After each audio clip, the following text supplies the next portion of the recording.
చేసుకోండి, మీరందరూ ముందుగా వెళ్ళండి. నిన్న ఏం జరిగింది? సుబ్రాయుడు ఎందుకు హత్య చేశారు? నిన్న ఏం జరిగింది? సుబ్రాయుడు ఎందుకు హత్య చేశారు? సుబ్బరాయుడు కొడుకు మొన్న ఏజెంట్ కూర్చున్నాడు ఎలక్షన్లలో.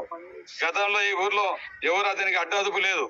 20 సంవత్సరాల నుంచి ఒకటే విధంగా వన్ సైడ్ గా ఎలక్షన్ జరుపుకుంటా ఉన్నాడు. భయభ్రాంతులకు గురి చేసి ఎవరిని ఓట్లు వేయనిచ్చే లేదు, ఓట్లు రిగ్గింగ్ చేసుకుని చేసేవాడు గతంలో.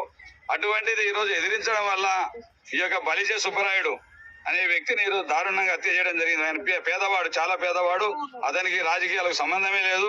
అతను జగన్మోహన్ రెడ్డి పైన ఉన్నటువంటి మమకారము, ప్రేమతో జగన్మోహన్ రెడ్డికి ఓట్లు వేయించాలనే ఉద్దేశంతో ఆ రోజు తన కొడుకులు తను మద్దతు తెలిపినందుకు ఈ రోజు హత్య చేయడం జరిగింది దారుణంగా. ఆ విధంగా ఈ గ్రామాన్ని ఏదో విధంగా భయభ్రాంతులకు గురి చేసి గ్రామాన్ని అందరినీ ఎవరైతే శత్రువులు ఉన్నారో వాళ్ళందరినీ కూడా ఈ గ్రామం వదిలిపెట్టి పోవాలని బెదిరించడం జరుగుతా ఉంది. ఎవరు మీకున్న సమాచారం మేరకు నేను రాత్రి ఏం జరిగింది? మీకున్న సమాచారం మేరకు? మాకున్న సమాచారం పోలీసులు వచ్చారు. అదే సమయంలో పోలీసులు ఉన్నారు.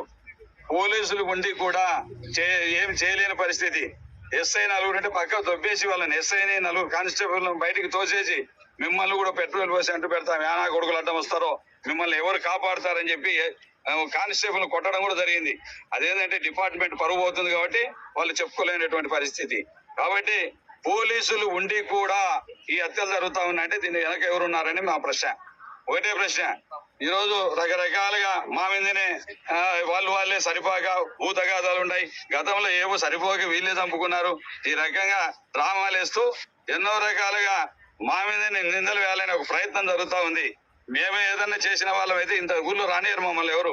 ఈ హత్యలు ఇలాంటివి మాకు ఏమాత్రం సంబంధం ఉన్నా మేము ఈ ఊర్లో భయపడాల్సిన అవసరం లేదు. ఇక్కడ ఉన్నటువంటి నాయకుల కార్యకర్తలు ఒకటి చెప్తా ఉన్నాం, మేము ఎన్నంటి ఉంటాం, ఎవరు ఏ సందర్భంలో ఏమి జరిగినా ఎదుర్కోవడానికి సిద్ధంగా ఉన్నాం. కాబట్టి మీరు కూడా పత్రికాముఖంగా మీరందరూ కూడా బాగా మనం ఇటువంటి సంఘటనలు బాగా టీవీలో చూపించండి, ప్రజలకు తెలియజేయండి. ఇటువంటి వాతావరణాన్ని రూపుమాపాలి. గతంలో రాజశేఖర రెడ్డి గారి హయాంలో 2004 నుంచి ఇటువంటి రాజ్యాంగాలు, రెడ్ బుక్ రాజ్యాంగాలు ఎప్పుడు లేవు. ప్రశాంతంగా ఉన్న గ్రామాలు ప్రశాంతంగా ఉండాలి, పల్లెలు బాగుండాలి, ప్రశాంతంగా ఉండాలి అని చెప్పి ఆయన కోరుకున్నాడు. ఆ ప్రకారమే ఈ రోజు వరకు కూడా 2024 వరకు కూడా జరిగింది. 24 తర్వాత ఎప్పుడు చూడలేదు ఇటువంటి దుర్ఘటనలు. గతంలో కూడా చూడలేదు. మళ్ళీ అబద్ధాలు చెప్పాల్సిన అవసరం లేదు. ఎప్పుడు జరిగేటువంటి సంఘటనలు ఇప్పుడు జరుగుతూ ఉన్నాయి.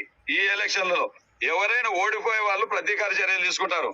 ఎక్కడ మమ్మల్ని ఓడగొట్టారు మేమని చెప్పి మేము తీసుకోవాల్సింది అని మా మీదనే గెలిచిన తర్వాత ఇలాంటి సంఘటనలు జరుగుతూ ఉన్నాయంటే ఎవరి ప్రమేయం ఉంది దీని వెనక అనేది తేల్చాల్సిన అవసరం.